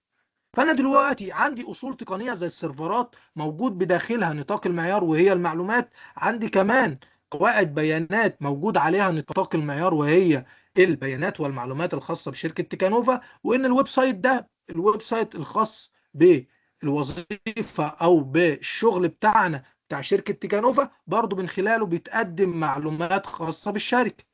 ممكن نلاقي كمان المعلومات دي في أصول معلوماتية زي بيانات العملاء. بيانات العملاء تعتبر أصول معلوماتية ودي جزء من المعلومات. ممكن كمان نلاقي أصول معلوماتية زي بيانات مالية. دلوقتي بيانات المالية زي بيانات الدفع الخاصة بالعملاء، بيانات مالية زي رواتب الموظفين، فدي تعتبر أصول معلوماتية خاصة بالشركة. ممكن نلاقي كمان كلمات مرور ودي تعتبر أصول معلوماتية. بيانات المرور الخاصة بالعملاء وخاصة بالموظفين وخاصة بالمديرين دي تعتبر بيانات حساسة وتعتبر أصول معلوماتية خاصة بشركة تيكانوفا. عندنا كمان أصول بشرية زي الموظفين بيتعاملوا مع نطاق المعيار بشكل مباشر. يعني الموظفين بيتعاملوا مع المعلومات الخاصة بشركة تيكانوفا، واحنا قلنا ان احنا هنطبق نطاق المعيار على المعلومات. فدلوقتي الأصول البشرية زي الموظفين بيتعاملوا مع نطاق المعيار أو مع المعلومات، فده يعتبر الموظفين أصل من أصول الشركة اللي بيتعامل بشكل مباشر مع نطاق المعيار. المديرين كذلك، المدير بيتعامل بيبقى له صلاحيات للوصول للمعلومات الخاصة بشركة تيكانوفا. فدلوقتي المديرين يعتبر أصل بشري بيأثر على المعلومات اللي هي نطاق المعيار. كمان عندنا العملاء تعتبر أصول برضه. ليه؟ لأن من خلالهم بنقدم الخدمة ومن خلالهم بنحصل على معلومات خاصة بشركة تيكانوفا. يبقى أنا عندي دلوقتي علشان أعرف نطاق المعيار ده موجود فين أو إيه الأصول المؤثرة على نطاق المعيار اللي هي المعلومات، قلنا أصول تقنية وأصول معلوماتية وأصول بشرية، وكمان عندي أصول مساعدة. واتكلمنا عن الأصول المساعدة دي كتير زي الإنترنت والكهرباء، لان دلوقتي انا بقدم خدمة ادارة اعمال اونلاين. فالانترنت والكهرباء لو حصل فيهم اي خلل اكيد هيأثر على استمرارية الاعمال. فهنا الاصول المساعدة زي الانترنت والكهرباء هنا دول تعتبر اصول مساعدة بتأثر على استمرارية الاعمال. فدي تعتبر اصول خاصة بالشركة لان لو حصل فيهم اي خلل هيأثر على الخدمة اللي احنا بنقدمها. بعد ما حددنا النطاق وحددنا الاصول اللي بتحتوي على النطاق بنحدد التهديدات والثغرات. بنشوف ايه التهديدات والثغرات اللي ممكن تحصل على نطاق المعيار او على المعلومات الخاصة بشركة تيجانوف. بالمناسبة في حاجة مهمة، انت بتحدد التهديدات والثغرات بشكل مسبق قبل ما يحصل اي مشاكل او اي مخاطر. انت ما بتستناش المخاطر تقع وبعد كده تفكر هتحلها ازاي، لا، ده انت بكل بساطة بتعتقد او بتفكر بفكر استراتيجي ايه المخاطر اللي ممكن تقع على الشركة، فانت تاخد احتياطاتك واحترازاتك لحل المشاكل دي وتكون جاهز ليها بشكل مسبق. فانت دلوقتي حددت نطاق المعيار انك انت تمتثل بايزو 27001 على المعلومات. انت بتاخد فكر استراتيجي وتقول ايه التهديدات او الثغرات اللي ممكن تقع على المعلومات دي. فده بكل بساطة انت بتحدد التهديدات والثغرات بشكل مسبق، ما بتستناش المشاكل تحصل عشان تحلها، لا، ده بيبقى فيه تهديدات ومشاكل لو حصلت لازم تكون انت جاهز لها من قبلها بفترة. فتحديد التهديدات والثغرات بكل بساطة انت بتتعامل مع التهديدات والثغرات بشكل مسبق وتشوف ايه اللي ممكن يهدد نطاق المعيار زي المعلومات. وعندنا اول حاجة قلنا في الاصول التقنية عندنا قاعدة بيانات او قواعد بيانات. ايه التهديد اللي ممكن يحصل على الاصل اللي هو قاعده البيانات؟ ممكن يحصل سرقه للبيانات. طيب ايه الثغره المسببه للتهديد ده؟ ان في كلمات مرور ضعيفه على قاعده البيانات. يعني في قاعده البيانات مكتوب كلمه مرور ضعيفه، ممكن اي شخص لو حاول يحل اللغز بتاع قاعده البيانات ده او بتاع كلمه المرور الخاصه بقاعده البيانات ممكن يوصل. فهنا ده يعتبر خطر حقيقي على الشركه ان كلمة المرور الخاصة بقواعد البيانات كلمة ضعيفة، دي تعتبر ثغرة مسببة لتهديد زي سرقة البيانات على الأصل اللي هو قاعدة البيانات. عندنا كمان في الأصول التقنية قلنا السيرفرات ممكن يحدث عليها تهديد زي هجوم حجب الخدمة زي الديدوز. والسبب المسبب اللي هو ممكن، او الثغره المسببه ان ممكن يحصل هجوم حجب خدمه زي الديدوز، ان مفيش حمايه كافيه زي الفاير وول. يعني احنا مش مركبين جدران حمايه تحمينا من هجومات حجب الخدمه زي الديدوز. فهنا كمان قلنا عندنا موظفين، وده يعتبر اصل بشري بيتعامل مع نطاق المعيار بشكل مباشر، وده ممكن يحصل تهديد على الموظفين زي تصيد احتيالي او عمليه فيشنج. والسبب او الثغره المسببه لعمليه الفيشنج هو ان مفيش توعيه ومفيش تدريب بشكل كبير. كمان قلنا ان احنا عندنا اصل تقني زي الويب سايت اللي من خلاله بنقدم الخدمه ومن خلاله بنحصل على معلومات خاصه بالعملاء. فقلنا ان الويب سايت ده يعتبر اصل من الاصول التقنيه الخاصه بشركه تيكانوفا. وهنا قلنا ان هو ممكن يحصل على الويب سايت ثغرات او مشاكل او تهديدات زي سيكوال انجكشن.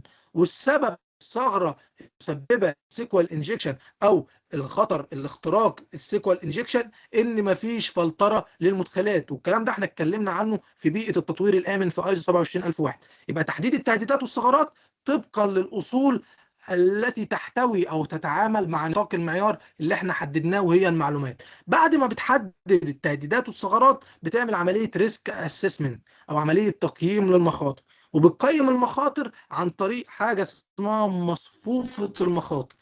مصفوفة المخاطر دي بتكون معادلة حسابية بتقول لك إن الريسك بيساوي لايكليهود في امباكت، الاحتمالية في التأثير. وهنا تقييم المخاطر بكل بساطة، عايز أوضح النقطة دي بشكل كبير، إن أنت كشركة أنت ما بتواجهش خطر واحد. يعني السبب أو إيه السبب من تقييم الخطر ده؟ إن أنت كشركة أنت ما بتقعش في خطر واحد. يعني أنت في الواقع التشغيلي أنت ممكن تقع في مخاطر كتيرة. ممكن تقع في خطر تشغيلي، ممكن تقع في خطر سيبراني، ممكن تقع في خطر مالي، ممكن تقع في خطر امتثالي، ممكن تقع في خطر قانوني، ممكن تقع في خطر خارجي في الواقع اليومي. فانت هنا لازم تعمل عمليه ريسك اسسمنت او عمليه تقييم المخاطر بشكل انك انت تشوف ايه الخطر اكبر من المخاطر اللي انا ذكرتها ده، ويبقى مستعد او انت لازم تاخد الاجراءات الكافيه لحل المشكله بتاعته في اسرع وقت. فهنا عمليه تقييم المخاطر بتحصل عن طريقه مصفوفه المخاطر او معادله الخطر. المعادله دي معادله حسابيه بتقول لك ان مستوى الخطر بيساوي الاحتماليه في التاثير، يعني احتماليه وقوع الخطر في تاثير الخطر ده علينا. وهنا كشركه تيكانوفا شركه لسه ستارت اب او شركه لسه مبتدئه احنا هنتعامل بمصفوفه 3 في 3.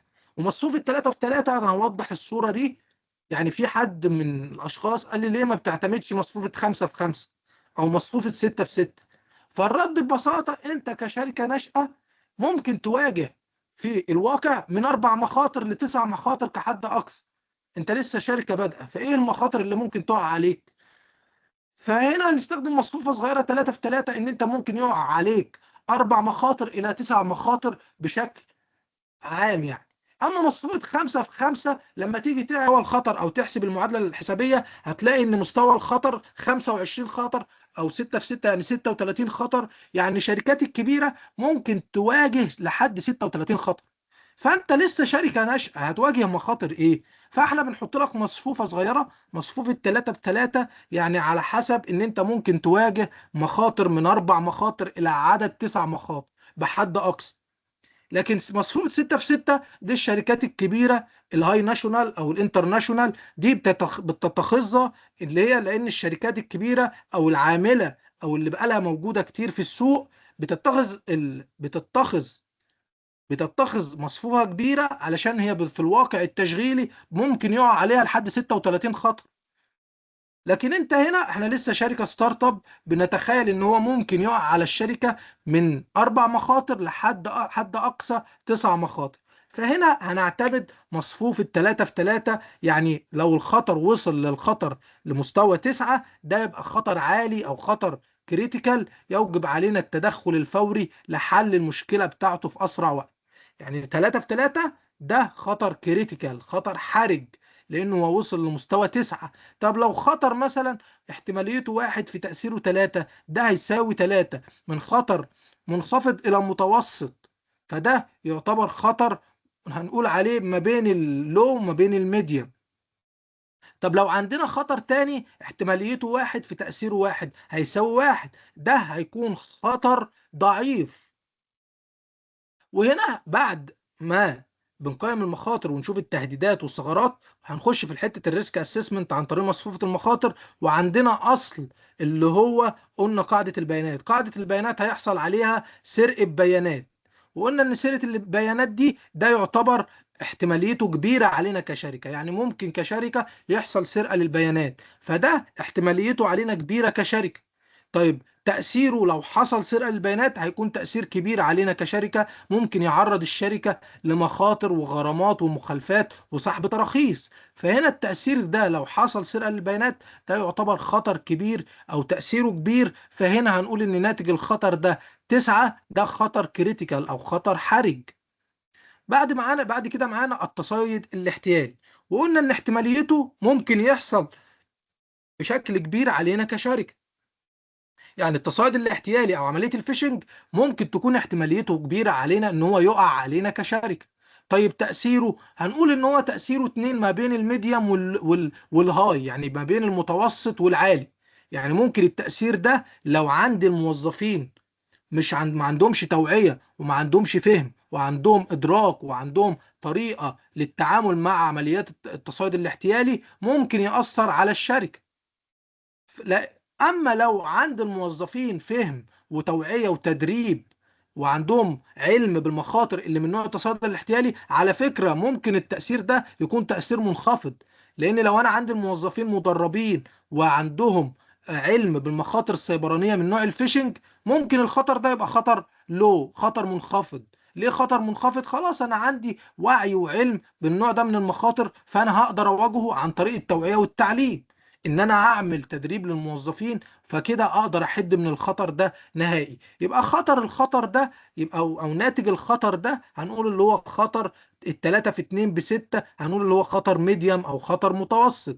تعطيل الخدمة عن طريق ان هو ممكن يحصل حجب خدمة او هجوم ديدوز، وهنا هنقول ان الاحتمالية 2، احتماليته مش كبيرة لان الديدوز ده ممكن يحصل مرة في السنة او ممكن ما يحصلش خالص. فحجب الخدمة ده ممكن نقول ان احتماليته 2، احتمالية متوسطة انه ممكن يحصل وممكن ما يحصلش. ولكن لو حصل عليا كشركة هيكون التأثير بتاعه كبير، فهنديله تأثير 3، ده تأثير كريتيكال او هيبقى تأثير حرج. لان لو حصل عليا كشركة هيعمل حجب للخدمة ومش هقدر اقدم من خلال التطبيق او الويب سايت الخدمة. فهنا هنقول ان ناتج الخطر بتاع تعطيل الخدمة ده ان 2 في 3 هيساوي 6، هنقول اللي هو خطر ميديوم، برضو خطر متوسط. اختراق الموقع هنقول الاحتمالية بتاعته 2، يعني ممكن يحصل ان الويب سايت يحصل عليه ثغرات زي السيكوال انجكشن، ولكن احتماليتها مش كبيره. يعني ممكن يحصل عليك مره في السنه حاجه زي السيكوال انجكشن، وممكن ما يحصلش عليك خالص.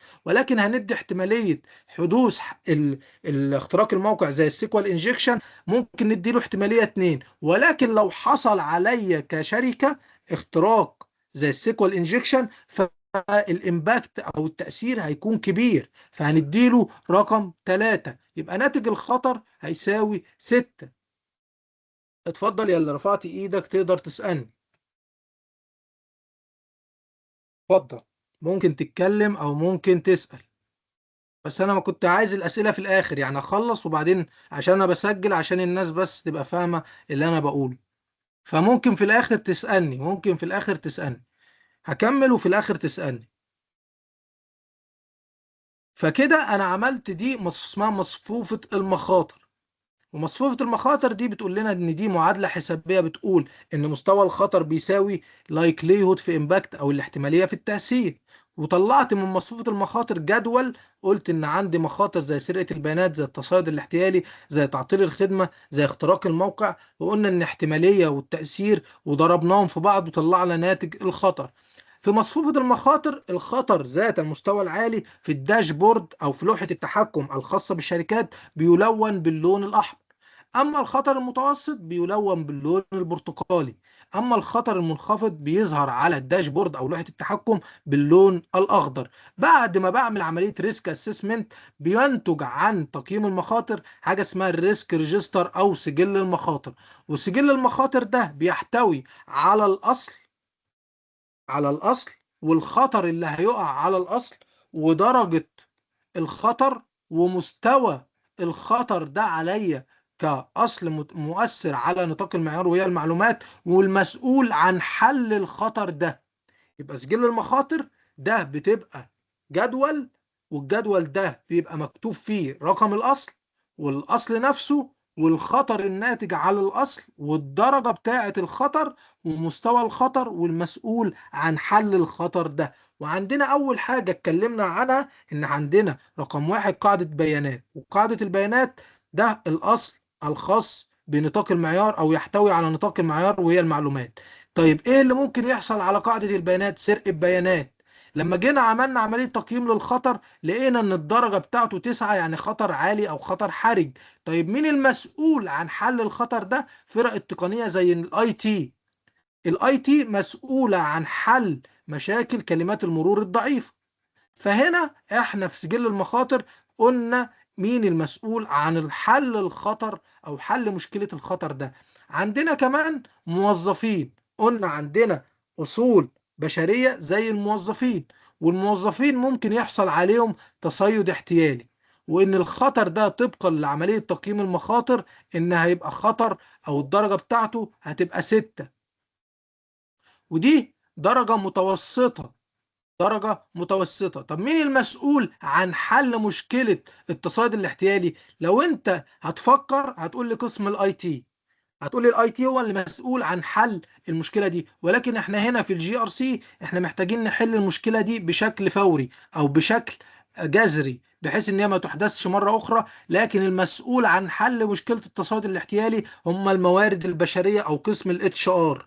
ليه؟ لان الاتش ار هو المسؤول عن العمليات التدريبية والعمليات التوعوية داخل الشركة، وهم المسؤولين عن قيام ان هم بيكلموا الادارات ان لازم يحصل عملية تدريبية او توعوية للموظفين داخل الشركة. فالاتش ار بيحل مشكلة التصيد الاحتيالي عن طريق ان هو بيبلغ الإدارة ان لازم يحصل تدريب او توعية وفهم الموظفين داخل الشركة. عندنا كمان مشكلة اللي هي تعطل الخدمة، وده يعتبر خطر بيحصل على السيرفرات. وعملية تقييم المخاطر قلنا ان الدرجة هتبقى 6، وده مستوى الخطر خطر متوسط، وان اللي مسؤول عن فرق التقنية مسؤول عن حل الخطر فرق التقنية زي النتورك سيكيورتي، هم المسؤولين عن حل مشكلة الديدوس دي.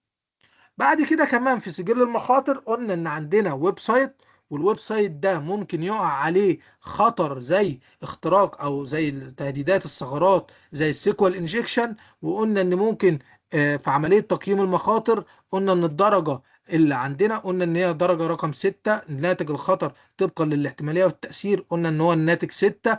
فهنا ده خطر متوسط، والمسؤول عن حل مشكلة الاختراقات زي السيكوال انجكشن ان المطورين ان هم لازم يكتبوا كود امن، يعني لازم يدمجوا الامن في العمليات، واتكلمنا في الكلام ده في الضوابط التكنولوجيه الخاصه بايزو 27001.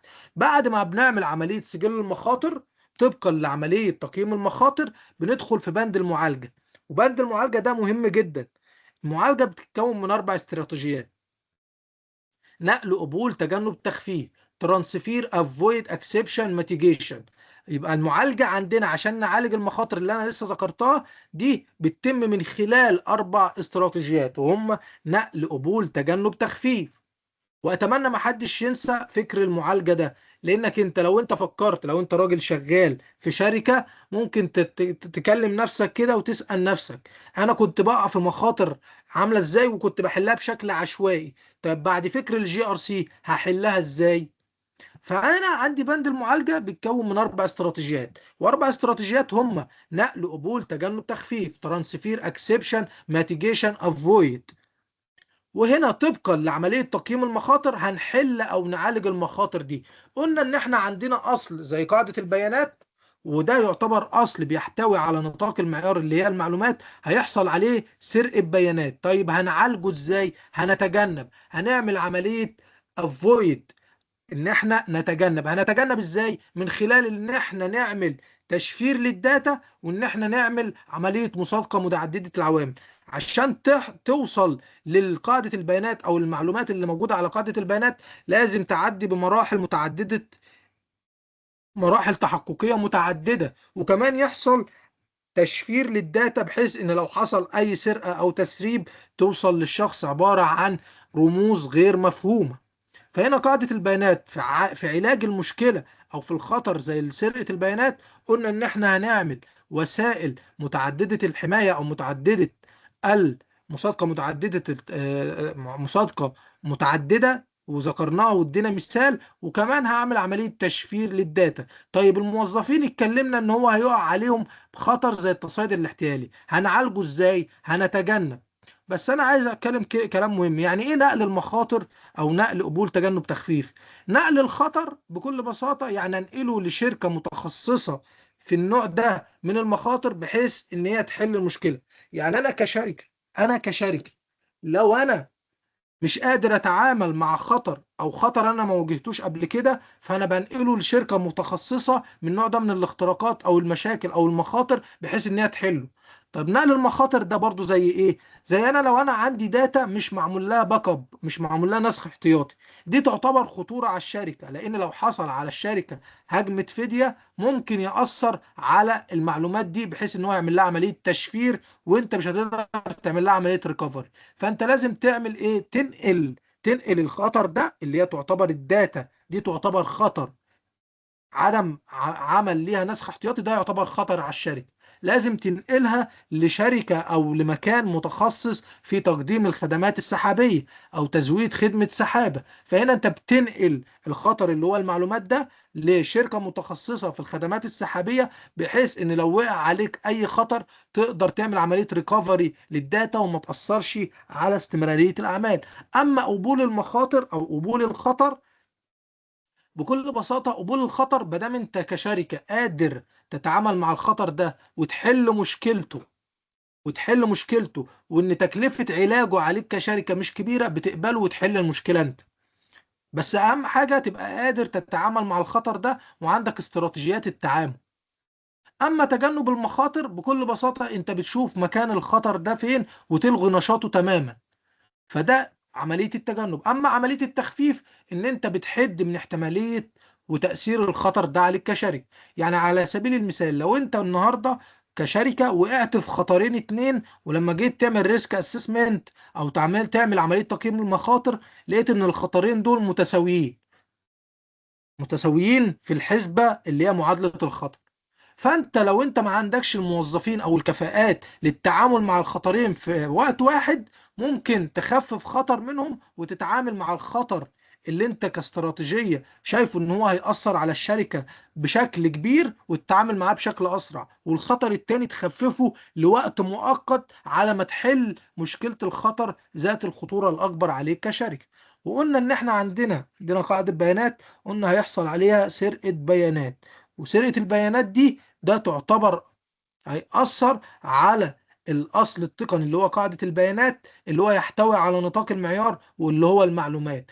طيب هنعالج الخطر ده ازاي؟ قلنا هنتجنب، هنعمل عملية افويد من خلال ان احنا هنشفر الداتا، وكمان نعمل عملية مصادقة متعددة العوامل. انك انت عشان توصل للداتا دي لازم تعدي بمراحل متعددة او مراحل طبقية عشان تقدر توصل للداتا دي. قلنا كمان ان احنا عندنا اصل بشري اللي هو الموظفين، وبيتعامل بشكل دايركت او بشكل مباشر مع نطاق المعيار، وبيحصل عليه مشاكل زي التصيد الاحتيالي، بيحصل على الموظفين خطر زي التصيد الاحتيالي. هنعالجه ازاي؟ هنتجنب ازاي؟ ان احنا ندرب الموظفين ونوعيهم بحيث ان هو ما يحصلش اي مشاكل على الموظفين دي بشكل تام من الخطر اللي اسمه التصيد الاحتيالي. كمان عندنا خطر اللي هو تعطل الخدمة. قلنا هنعالج الديدوس ده ازاي؟ قلنا ان احنا هننقل الخطر ده لشركة متخصصة في الحماية زي شركة فورت جيت، ان هي تقدم لنا على سبيل المثال جدران حماية نقدر نواجه بيها الخطر زي اللي هو الديدوس او حجب الخدمة. قلنا اختراق الويب سايت، قلنا ان عندنا ويب سايت بنقدم من خلاله الخدمة وبيتعامل مع نطاق المعيار اللي هو المعلومات. هنعالج الخطر بتاع الاختراق ده ازاي؟ هنتجنب يعني نشوف مكان الخطر ونلغي نشاطه تماما، ونتجنب الخطر ده او نتجنب الوقوع فيه عن طريق ان احنا بنكتب كود آمن. بعد كده او لحد هنا طبقا من اول بند رقم 4 اللي هو حددنا النطاق لحد هنا بند المعالجة، احنا كده بننفذ او كده احنا خططنا ونفذنا نظام إدارة أمن المعلومات. بعد كده بندخل على مرحلة التدقيق، ومرحلة التدقيق بنختار الضوابط طبقا لتقييمنا للمخاطر. يبقى احنا دلوقتي هنخش على كتابة وثيقة بيان التطبيق. هنا في وثيقة قابلية التطبيق انت هنا بتختار افضل الضوابط وتبرر انت ليه اخترتها، ولو هتستبعد ضابط هتقول انا استبعدته ليه. يعني على سبيل المثال قلنا ان احنا عندنا قاعدة بيانات هيحصل عليها سرقة بيانات، قلنا في العلاج ان احنا هنعمل عملية MFA مالتي فاكتور. فهنا عملية MFA مسابقة متعددة العوامل بتحصل عن طريق ان احنا بنتحكم في الوصول، او احنا بنعمل عملية مسابقة آمنة. فهنا بنتحكم في الوصول من خلال ان احنا بنعمل ايه؟ تحقق متعدد العوامل. يبقى هل انا عندي في الضوابط ضابط اسمه التحكم في الوصول؟ ايوه انا عندي ضابط في معيار ايزو 27001 في ال 93 ضابط اسمه التحكم في الوصول. طيب انا دلوقتي عندي خطر تاني اللي هو الموظفين بيحصل عليهم تصيد احتيالي. طيب هل انا عندي ضابط في الضوابط الخاصة بالأفراد بتقول لي إن أنا أعمل عملية توعوية وتدريب وتعليم؟ أيوة أنا عندي ضابط بيقول إن أنا أقدر أعمل عملية تدريبية وتوعوية. وممكن نرجع للمعيار أهو.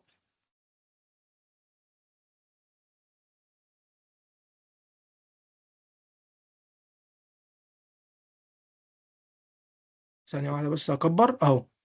عندي ضابط التعليم والتدريب والتوعية بأمن المعلومات. يبقى أنا بحل المشاكل طبقا لنظام إدارة أمن المعلومات ايزو 27001. يبقى أنا دلوقتي علشان احل مشكله الموظفين اللي بيحصل عليهم تصيد احتيالي رجعت لنطاق المعيار، رجعت للمعيار. هل المعيار فيه ضابط بيقول لي ان انا اعمل عمليه توعويه؟ اكيد المعيار قايل لي عندي في الضوابط الخاصه بالافراد، قال لك انت لازم تعلم وتدرب وتوعي على نظام اداره امن المعلومات. يبقى انا كده في وثيقه قابليه التنفيذ او بيان التطبيق انت بكل بساطه طبقا لتقييمك للمخاطر او طبقا للمخاطر بتختار افضل الضوابط لعلاج او لحل المشكله دي. وهنا عايز اقول كلمه مهمه جدا. الGRC هو عباره عن فكر. انت طبقا للGRC انت بتبقى صانع قرار، بتصنع قرار، ولكن صناعه قرارك مقيدة بضوابط وإطارات عمل معينة. يعني أنت عشان تحل مشكلة بتبقى مقيد بضوابط محتاج إن أنت ترجع لها عشان تقدر تعالج الخطر ده. قبل فكر الGRC أنت كنت بتحل بشكل عشوائي، لكن أنت النهاردة في فكر جديد وهو فكر الGRC. قبل ما بتحل مشكلة بترجع لمعيار ايزو 27001 لو ممتثل لمعيار ايزو 27001. يعني لو المنظمة معتمده او ممتثله لنظام ايزو 27001 انت ما بتحلش مشكله الا لما ترجع لنطاق المعيار. وهنا قلنا في كتابه وثيقه قابليه التنفيذ انا عشان احل مشكله قاعده البيانات اللي ممكن يحصل عليها سرقه قلت ان انا عندي ضابط امني اسمه التحكم في الوصول. من خلال اللي انا طب هبرر ليه انا اخترت الضابط ده؟ لان الضابط ده بيعمل عمليه تحقق متعدده العوامل. وهنا اي شخص عشان يوصل لقاعده البيانات لازم يعدي بمرحله طبقات متعدده علشان يوصل للداتا دي. طيب الموظفين بيحصل عليهم خطر زي التصيد الاحتيالي، طبقا لمعيار ايزو 27001 هعالج الخطر ده ازاي؟ عندي ضابط اسمه التوعية والتعليم والتدريب، اوعي وادرب واعلم الموظفين بحيث ان انا احد من مشكلة الخطر اللي هو عملية الفيشنج. طيب تعطل الخدمة، هل انا عندي ضابط امني بيقول لي ان انا اعالج الخطر ده ازاي؟ ايوه عندي في ايزو 27001 في الضوابط التكنولوجية ضابط اسمه حماية الشبكة. حماية الشبكة زي احنا اتكلمنا ان احنا نركب جدران حماية بحيث ان احنا نحد من الخطر زي خطر الديدوز. طيب اختراق الويب سايت قلنا هنعالج الخطر ده ازاي؟ طبقا لمعيار ايزو 27001، هل انا عندي ضابط بيقول ان انا اعالج الخطر ده؟ ايوه عندي كذا ضابط كتابة كود امن، ضابط التطوير الامن، ودورة حياة التطوير الامنة، والكلام ده انا شرحته وانا لسه بشرح الضوابط التكنولوجية. يبقى انا دلوقتي لما باجي اعالج المشاكل، انا مش عايزكم تنسوا الكلمه دي. انت مادام بتتعامل بفكر الجي ار سي، انت صانع قرار، بتصنع قرار، ولكن صناعه قرارك مقيده بضوابط واطارات عمل محدده. يعني مادام انت ملتزم او ممتثل لمعيار ايزو 27001، فانت بتحل المشاكل اللي بتواجهك كشركه من خلال المعيار، ما بتحلش بطريقه عشوائيه. الاول قبل فكر الجي ار سي او قبل ستاندرد ايزو 27001، كنت بتحل بفكر عشوائي بطريقه عشوائيه. لكن انت النهارده عشان تحل اي مشكله لازم ترجع تشوف المعيار بيقول ايه. فهنا دلوقتي انا عندي خطر زي اختراق الويب سايت، ان ممكن يحصل خطر عليا كشركه زي اختراق الويب سايت. طب هحل المشكله بتاعته ده ازاي؟ ان انا ادمج الامن داخل كتابه الكود. هل انا عندي ضابط بيقول الكلام ده؟ ايوه عندك ضوابط كتير. عندك ضابط كتابه كود امن، عندك ضابط التطوير الامن، عندك ضابط دوره حياه التطوير الامنه، واتكلمنا عن الموضوع ده باستفاضه في شرح الضوابط التكنولوجيه. طيب انت هنا قلنا ان انت بتبرر انت ليه اخترت الضابط ده. التوعيه والتدريب والتعليم، انا بدرب الموظفين ووعيهم منعا او تجنبا ان هم يقعوا في خطر الفيشنج. طب حمايه الشبكه، الهدف من حماية الشبكة ان انا بكل بساطة بعمل حماية للشبكة، او ان انا بركب جدران حماية منعا او تجنبا ان انا اقع في خطر زي هجوم حجب الخدمة الديدوز. طيب كتابة كود آمن او التطوير الآمن او دورة حياة التطوير الآمنة، انا هنا بعالج الخطر ده او اخترت الضابط ده، ما انا هبرر انا اخترته ليه. والتبرير ان انا بكتب كود امن علشان ما يحصلش او تجنبا ان يقع عليا خطر زي السيكوال انجكشن او الاكس اس اس. طيب بعد كده هنقول مثلا لو في ضابط احنا مش هنختاره، هنقول احنا هنستبعده ليه ونبرر برضه. هنستبعد كاميرات المراقبة طبقا لمراقبة الأمن المادي. أنا عندي ضابط في الضوابط المادية اسمه مراقبة الأمن المادي، وده بيتكلم عن كاميرات المراقبة. طب أنا ليه مش هطبقه؟ بكل بساطة هي الشركة أونلاين، فأنا مش هحتاج كاميرات مراقبة. يعني أنا شغال من البيت، حضرتك شغال من البيت، طبقا للشركه، لان الشركه بتقدم خدمه اداره اعمال اونلاين. فانا مش هحتاج كاميرات مراقبه. هحتاج كاميرات مراقبه ليه؟ ما انا ما عنديش مقر ولا عندي مكان، الشركه بتقدم خدمه اداره اعمال اونلاين. فانا كده استبعدت مراقبه الامن المادي متمثل في كاميرات المراقبه. طب ليه مش هطبقه؟ عشان الشركه شغاله من البيت. بعد ما بكتب وثيقه قابليه التنفيذ، وبعد ما قيمت وعالجت وخططت ونفذت، براقب وراجع طبقا لمنهجية بي دي سي اي، بلان دو تشيك اكت. خطط، احنا خططنا، نفذنا التخطيط، نفذنا، دلوقتي هراجع واتابع وراقب.